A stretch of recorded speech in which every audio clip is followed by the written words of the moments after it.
Hello, everyone. Welcome to another edition of the Ohio Guys here. I'm Christian Ocampo, and today I'm joined by Jason Simpson. How are you doing, sir? Hey, I'm doing very well. Thank you very much. Nice to be here. It's great to have you, sir. Thank you for joining us. My pleasure, sir. So, we have a few questions we'd like to ask you. First of all, what is it like working in the industry today? Um, what's it like today? Yep. Well, first of all, working in the industry is it's really it's a dream come true for me because I was 6 growing up in a little prairie town up here in Canada, in Alberta, and loved cartoons and acting, and never dreamed that I'd be doing what I'm doing now. So it's pretty fantastic.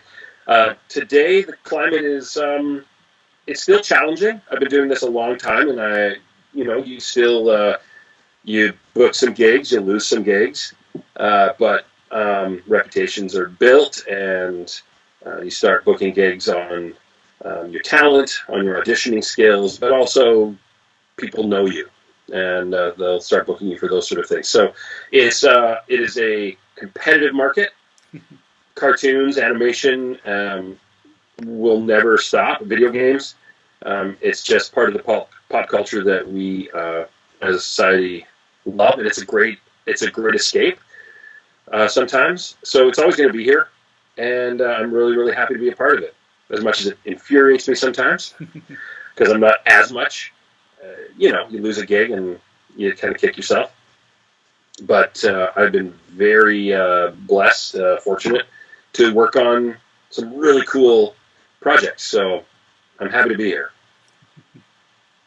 All right. Since your experience in the industry, what is your favorite show you have worked on? Mm.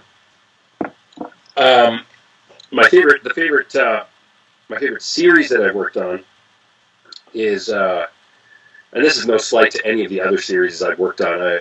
I've loved everything. I know that's a real default answer, but it's really true. But the latest project I've been working on is The Dragon Prince, which is on. It's from Wonderstorm, and it's on Netflix right now, and it blows my mind. It's beautiful. It's written so incredibly. It's a cast of fantastically talented voice actors, and the animators. My goodness, they've just put together something that they've just created this world that is just gorgeous, and they are so talented. And anytime I get to go over there and hang out with the animators, I do because it's very inspiring. So it's a really diverse, exciting, gorgeous world that everyone can enjoy something about this show. So I'm very excited about it. Nice. Yeah, Some of your other work you've worked on was like working on Inuyasha. Inuyasha, what's that? It's No, I'm just joking. I'm just joking. Yeah. Yes, I didn't get to do as much on that show as I certainly would have liked to have, but man, I that was really one of my first forays into animation. That was in the mid 2000s, and that was really one of those moments where I got to go into the booth, not necessarily work with certain people, but I knew the other people who were working on the shows, and I looked up to them as artists, and I knew I was very excited to be working with guys like Richard Cox, who voiced Inuyasha, and now he's a really good friend of mine. And amazing to see those people work and to hear my voice alongside them back in the day when I was fairly new at it. That was a really exciting show because it had such, and still does have such a following. Um, I got to do one of the movies. It was Fire Island. Oh boy, I'm very old and my memory is corrupted, not corrupt. But I got to play a big bad guy, and that was a dream come true. That was one of my first big baddies, so I have very fond memories of voicing that. Very cool show too, quite magical and exciting. Yeah, it's one of the classics now. Yeah. All right, another old show you worked on was working on Tetsugen 28. Yeah, yeah. Oh man, I haven't seen any of that work. I had I played Dr. Chloroform or Mr. Chloroform. Um, I don't want to give anything away, but it was many years ago. I played like a dual role. So one guy was, I think his name was Johnson. He was a detective, but it turned out he was also the bad guy. And I'd never done anything like that either. So it was multiple episodes and just sort of playing off the good guy, the detective who's actually trying to find this criminal who turns out to be him as well. And I didn't know that at the very beginning when I started recording. I kind of found that out later on in a couple episodes down the road. So that was kind of exciting too. But yeah, great show to work on. And I wish I knew where I could find that because I'd love to see it.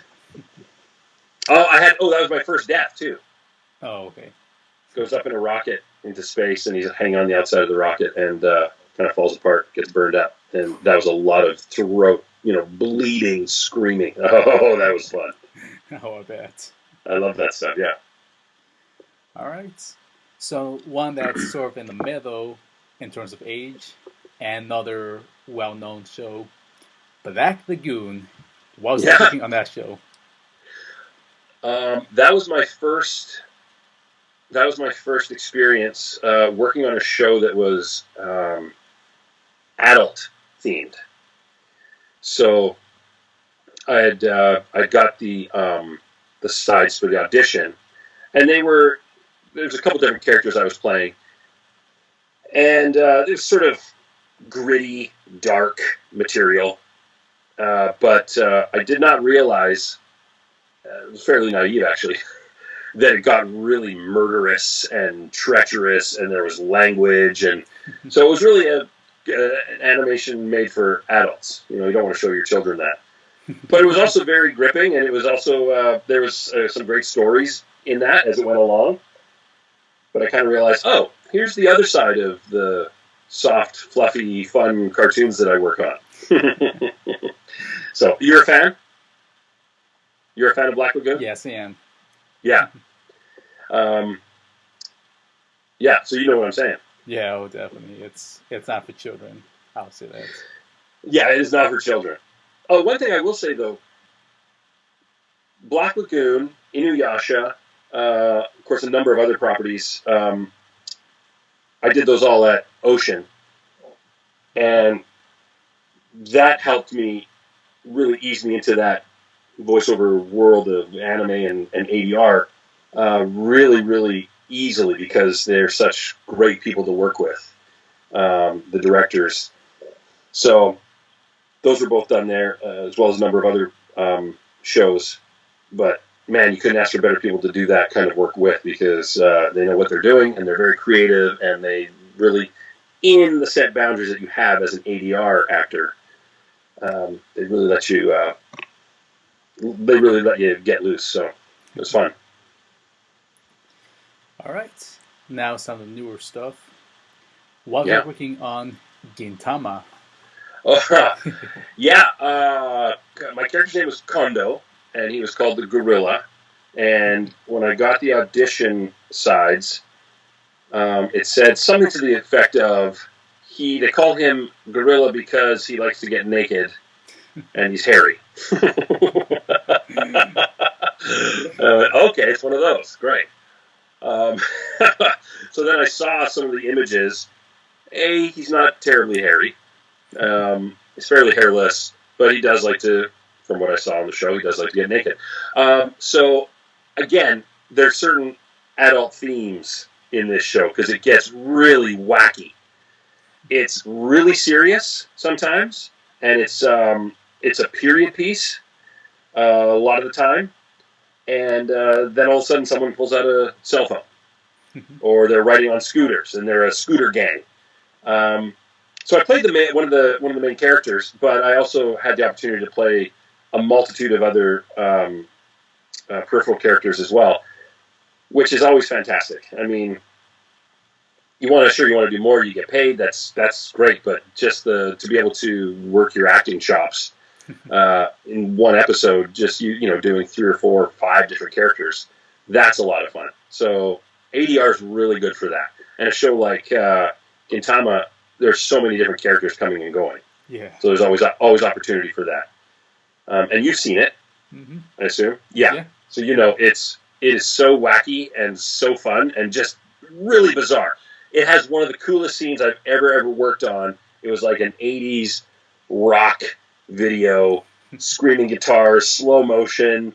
Well, you have to watch it to know what I'm talking about, but it was very creative. So exciting show to work on. And a great cast. Oh yeah, an amazing cast. Mike Dangerfield, Vincent Tong. That's just two. Michael Adamthwaite. Guys who I just love working with today, but also I'm just in awe of watching them work because they're just pros at what they do. Oh, definitely. Yeah. All right. Next one, and you already touched base on this one earlier. Was that working on the Dragon Prince? Yeah. The Dragon Prince was created by a group of guys who came from different properties, different shows over the years. Last Airbender, Uncharted series, League of Legends, Green Lantern, the animated series. There's a bunch. Clone Wars. These guys have this this whole world of experience from these different shows and video games, and they came together and put this show together, and it's incredible. What's really great for us, the actors, is they're in the room there. They're not in the room with us. They're directing us. So instead of having a director for hire, we've got the creator, the writer, the producers in the booth directing us, and not just that, giving us freedom to kind of do what we think is necessary. And man, awesome! What a great experience. Every experience can be great. It depends on what you put into it. But this is just hands down, creatively, a real peak. Being able to have that kind of freedom to just talk with the writer and the creator, who's also directing, and saying, "I think this guy goes this way," and then saying, "Okay, yeah, that's great." You don't get that a lot. Can't wait for season 2. Man, oh man. Fingers crossed, dude. Fingers crossed. Excuse me. Have you watched all of season 1? Yes, I have. That's what I'm waiting. And what did you think of it? It's good. I'm doing it now. I can see where they got their influence from.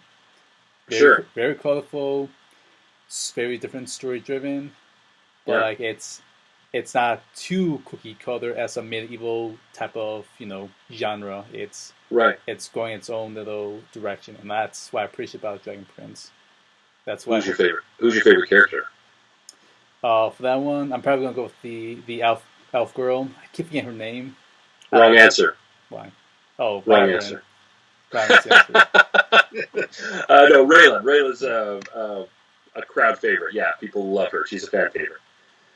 Yeah, my character, he gets a little bit of love, a little bit of hate. Yeah. Yeah. He's a good villain. He's a Game of Thrones type of villain. That's what I've learned. So I'm like, ooh, yeah. I can see that they got some Game of Thrones in the mix. I wouldn't even call him a villain.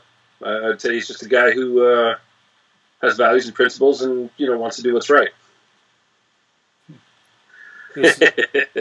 He's the Lord Baelish of the series. Did you say that? Sure. Oh, really? Oh man. Well, okay. somewhere that mix if you want. Sure. Okay. Yeah. I think he's in that Baelish realm. Or. Yeah. Okay. I'd like to think he's more of like the king of the White Walkers, whatever that guy's name is. Just because he's cooler. Baelish was such a little rat. Well, right. Are you saying Bjorn's a rat? No. No. At least he's able to they'll get his hands dirty whenever need be. Yeah. So yeah, but no, yeah. I can see season 2. He is going to be the Night King. I can see that.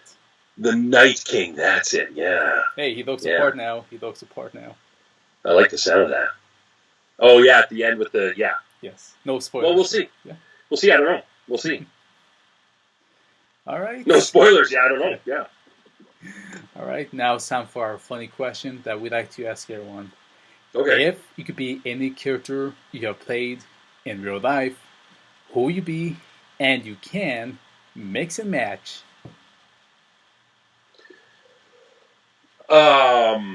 Mix and match. Yep. You know who I really love is, well, there's a couple different guys. Can I throw video game in there as well? Yes, you Or can. do we stick with, okay. I love Rengar from League of Legends. I love that character. I love voicing him. And I think he would be great in the Dragon Prince. When they've got an elf problem, just send Rengar after them, dispatch those elves. You know what I mean? You know who Rengar is? No, Yeah. I've heard of the series League of Legends, but I have not had a chance to play it or get familiar with the characters. But I'm listening. Rengar's a giant white tiger with an eye patch and a couple big blades. Oh, nice.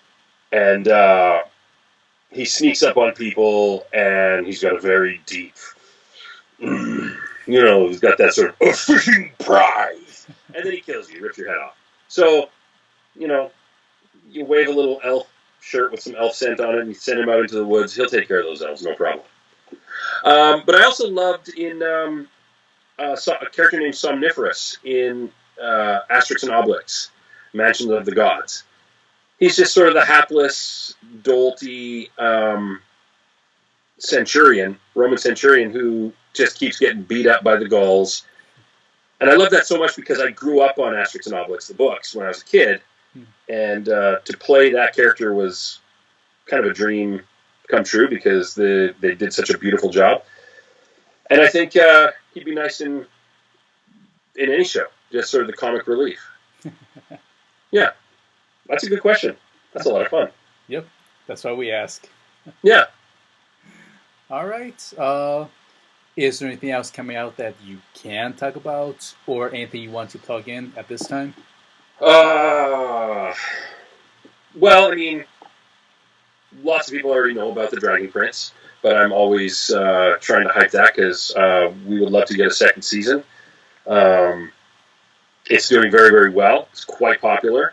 I mean, it's doing crazy well. It's very, very popular. So I hope that comes to fruition.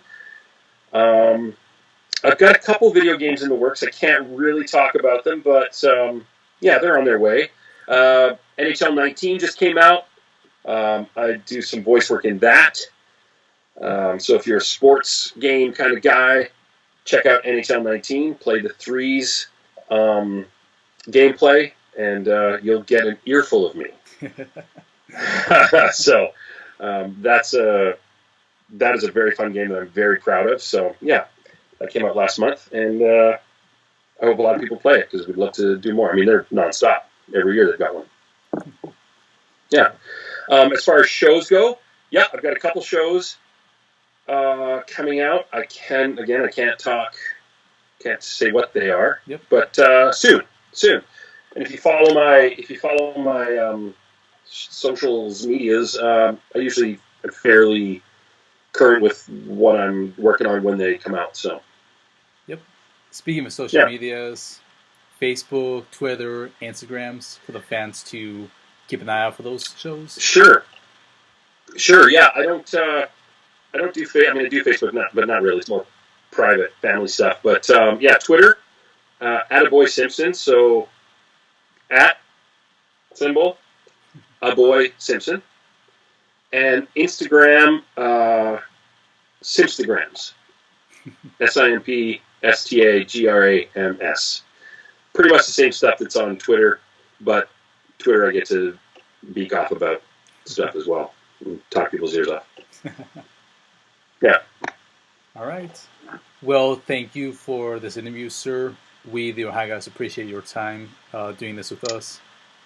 Yeah, it's my pleasure. I think I've watched all your videos, all your interviews, um, and it's great. You get some really great, talented people on there. So thanks for bringing me on. Yep. Thank you, sir. And thanks to our viewers for tuning us to another episode of the Ohio Guys here.